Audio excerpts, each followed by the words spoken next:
Welcome back to Bumblebee. It's you, it's me, it's a part 2. What a coincidence, I don't know. I'm your host, Taylor McWaters, and here are the top 10 most bizarre coincidences that prove that we live in a simulation, part 2. Number 10.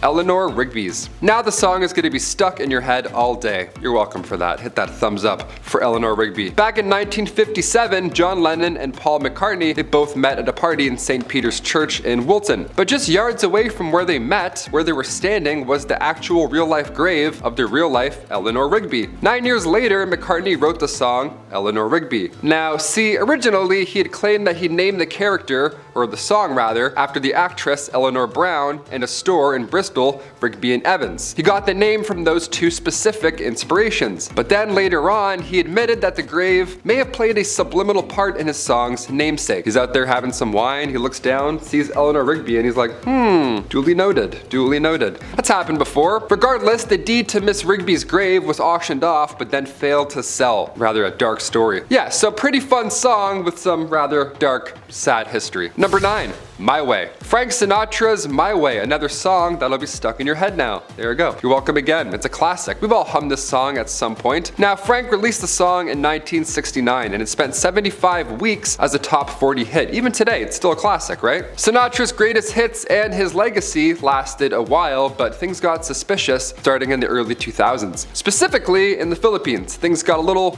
crazy over there. Bad things happen to people who sing My Way. Apparently, that's just the rule now. Between 2002 and 2012, around a dozen people were killed, all in connection one way to another to the song My Way. One of those 12 people was for singing the song out of tune, which is, I mean, come on, like really? People are insane. These karaoke attacks all happened during that song, when it was playing, sometime before or after, you name it. Now the song has since been removed from many playlists due to its bad juju, so if you're thinking of having a karaoke night with your friends, maybe show them this list first, and then make some options after that. Number 8. The Hoover Dam coincidence. The Hoover Dam, its first victim, sadly, was a man named J.G. Tierney. Now, it was December 20th, 1922, and the official death toll from industrial accidents during the construction of the dam from 1921 to 1935 was around 213 souls. It's pretty sad, that's a lot of people. The earliest and latest victims of the construction just happened to be father and son. How bizarre is that? What a coincidence, right? And if that's not weird enough, both of them died on the same exact day, December 20th. J.G. Tierney sadly drowned while conducting surveys in the Colorado River, and then 13 years later, Patrick Tierney fell off an intake tower right before construction was complete. Coincidence, a very dark Final Destination themed coincidence. I'm terrified. Number 7.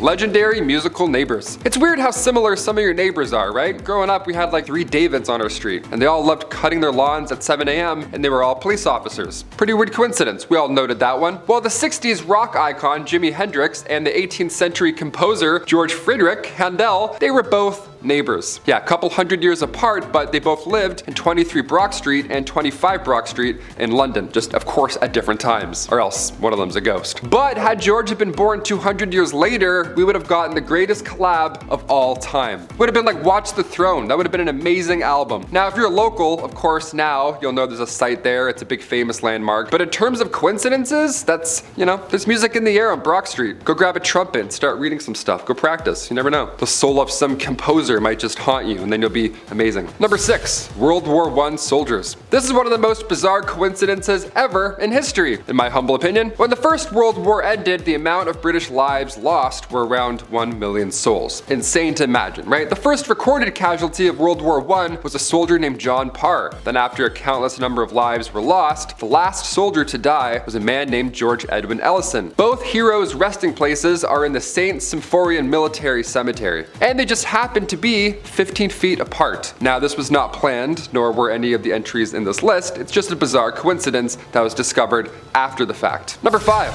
Atomic survivor. On August 6th and 9th, 1945, the United States detonated 2 nuclear explosions over the Japanese cities of Hiroshima and Nagasaki. This is dark history. This, of course, was devastating. The results in this reaction, the blast and the radiation, they took the lives of nearly 90,000 people. But in 2009, the Japanese government confirmed that there was at least one man who was in each city on both days of these attacks, and he lived to tell the tale. He lived to be old as well. This is amazing. On August 6th, Satomu Yamaguchi was in Hiroshima on a business trip. Now, he told the British newspaper, quote, "As I was walking along, I heard the sound of a plane, just one plane. I looked up into the sky and I saw the B-29 and it dropped 2 parachutes. I was looking up into the sky at them and then suddenly it was like a flash of magnesium, a great flash in the sky. And then I was blown over." End quote. It's terrible. To have to witness this in real life, I can't even imagine. But by August 9th, he had returned home to Nagasaki only to experience the trauma again for a second time. Now, despite the double radiation exposure, Yamaguchi lived to be 93 years old. Then he sadly passed away in 2010 from stomach cancer. Number 4.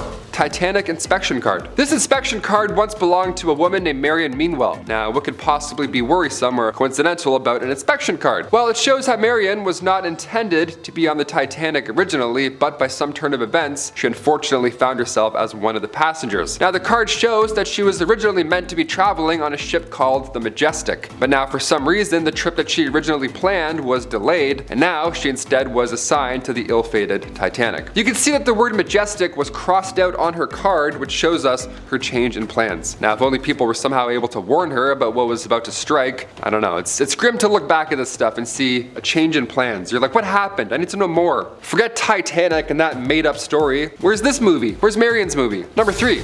Jack Frost. Okay, we got a couple book coincidences coming up next. This one's for the bookworms out there. Here we go. Back in 1920, after finding a copy of Jack Frost and Other Stories in a bookshop, author Anne Parrish told her husband about how much she had loved that book as a child. That would be like me now finding a Captain Underpants book. I would feel nostalgic. Maybe I would grab a copy. Who knows? But when Anne opened that book, she had found the following inscription inside: her own name. She saw Anne Parrish, 209 North Weber Street, Colorado Springs. I mean, what are the odds, people? Can you imagine how lucky is that? It's also pretty creepy, right? I would feel like we're in a simulation if that happened to me. I feel like if I found my old books, there would be doodles, you know? I was that kid who would like ruin a book. It's like, really, dude? I'm glad we don't do that anymore. I'm glad kids aren't leaving their full address in public books, because that's a terrible idea. Don't do that. Number 2.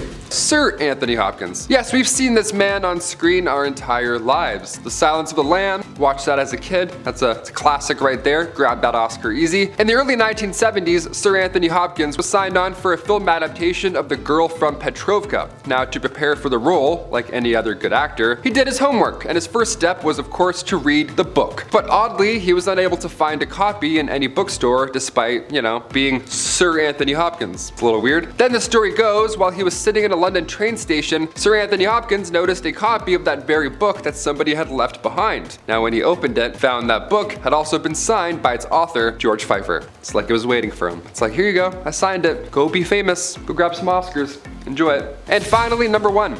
Late for choir. It was Wednesday, March 1st, 1950. Westside Baptist Church was scheduled to begin choir practice at 7:20 p.m. sharp. Same time as always. Now at 7:25 p.m., minutes after the furnace was lit in the church, a gas leak caused an enormous blast. This was huge. The blast was so intense it blew the windows out of a nearby building. It even disturbed local radio signals. That's how big it was. But somehow, not a single person was there that night. Yeah, every single member of the choir was late. All of them. In different amazing ways. Isn't that bizarre? Be late tomorrow for work. I don't know, just saying. Even Reverend Klempel, who lit the furnace, he went home afterwards to have dinner, but then ran late coming back. The church pianist fell asleep, then woke up at 7:15, way too late. A student was stuck with her math homework, and then 2 other members couldn't get their cars started. So all, in total, 15 different people were late for 15 different reasons. Those are the top 10 most bizarre coincidences that prove we live in a simulation, part 2. If you want a part 3, comment down below, hit the thumbs up. I'm Taylor McWaters, and I'll see you next time on Bumblebee. Bye.